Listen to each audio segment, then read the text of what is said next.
प्रयागराज माघ मेले में मौनी अमावस्या के स्नान से शुरू हुआ विवाद अब धार्मिक, राजनीतिक और वैचारिक संघर्ष का रूप ले चुका है। ज्योतिष पीठ के शंकराचार्य स्वामी अविमुक्तेश्वरानंद सरस्वती और उत्तर प्रदेश सरकार के बीच टकराव लगातार गहराता जा रहा है। शाही सवारी के साथ स्नान की अनुमति न मिलने के बाद जहां शंकराचार्य माघ मेला परिसर में ही धरने पर बैठ गए हैं, वहीं मुख्यमंत्री योगी आदित्यनाथ ने उनके बयान पर तीखा पलटवार करते हुए बिना नाम लिए उन्हें कालनेम तक करार दे दिया।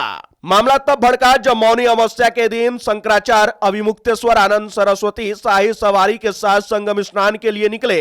प्रशासन ने नियमों का हवाला देते हुए उनके काफिले को रोक दिया और अन्य अखाड़ों की तरह सामान्य तरीके से स्नान करने की सलाह दी। इससे नाराज शंकराचार्य ने इसे सनातन परंपराओं का अपमान बताते हुए धरना शुरू कर दिया।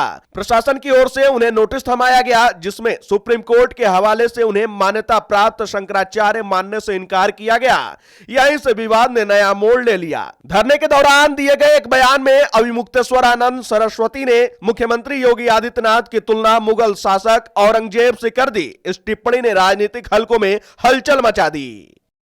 यही योगी जिसको आप लोग साधु संत कहते हो, हम तो हुमायूं का बेटा अकबर कहते हैं, हम तो औरंगजेब कहते हैं, ये नहीं है हिंदू कहने के लायक।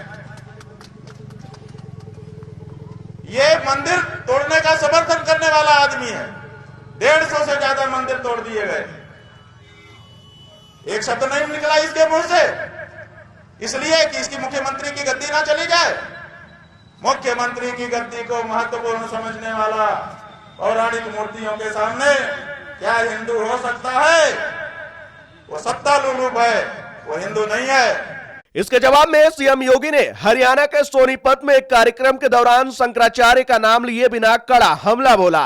योगी आदित्यनाथ ने कहा कि एक योगी, संत और सन्यासी के लिए धर्म और राष्ट्र सर्वोपरि होते हैं। उनके अनुसार सन्यासी की कोई व्यक्तिगत संपत्ति नहीं होती, धर्म ही उसकी प्रॉपर्टी होती है और राष्ट्र ही उसका स्वाभिमान।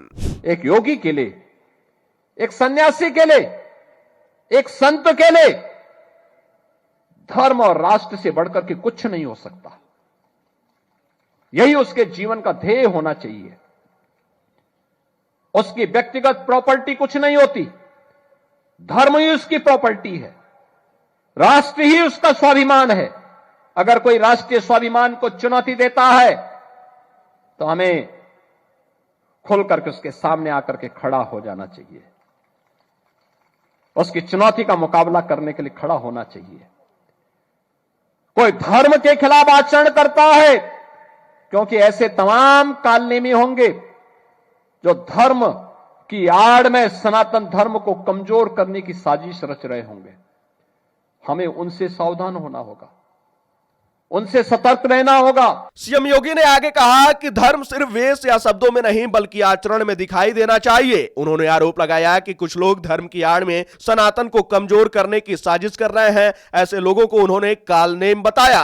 रामायण के संदर्भ का हवाला देते हुए योगी ने संकेत दिया कि जैसे कालनेमी ने संत का वेश धारण कर हनुमान जी को भरमाने की कोशिश की थी, वैसे ही आज भी कुछ लोग धर्म का चोला ओढ़कर सनातन परंपरा को नुकसान पहुंचाने में लगे हैं। विवाद के सियासी मायने भी गहराते जा रहे हैं। समाजवादी पार्टी समेत विपक्ष ने इस पूरे घटनाक्रम को सनातन का अपमान बताते हुए यूपी सरकार पर निशाना साधा है। विपक्ष का आरोप है कि एक प्रतिष्ठित धार्मिक पद पर आसीन व्यक्ति के साथ इस तरह का व्यवहार आस्था पर चोट है। फिलहाल शंकराचार्य का धरना माघ मेला परिसर में जारी है और प्रशासन कानून व्यवस्था का हवाला देकर अपने फैसले को सही ठहरा रहा है, तो दूसरी ओर सनातन परंपराओं और प्रशासनिक नियमों की व्याख्या को लेकर तीखी बहस छिड़ी हुई है। आने वाले दिनों में यह देखना अहम होगा कि यह विवाद संवाद के जरिए सुलझता है या फिर और अधिक राजनीतिक और धार्मिक रंग लेता है। खैर, इस पूरे मामले को लेकर और साथ ही साथ सीएम योगी के इस करारे जवाब पर आपकी क्या राय है? आप अपनी राय कमेंट बॉक्स में हमारे साथ जरूर साझा कीजिएगा।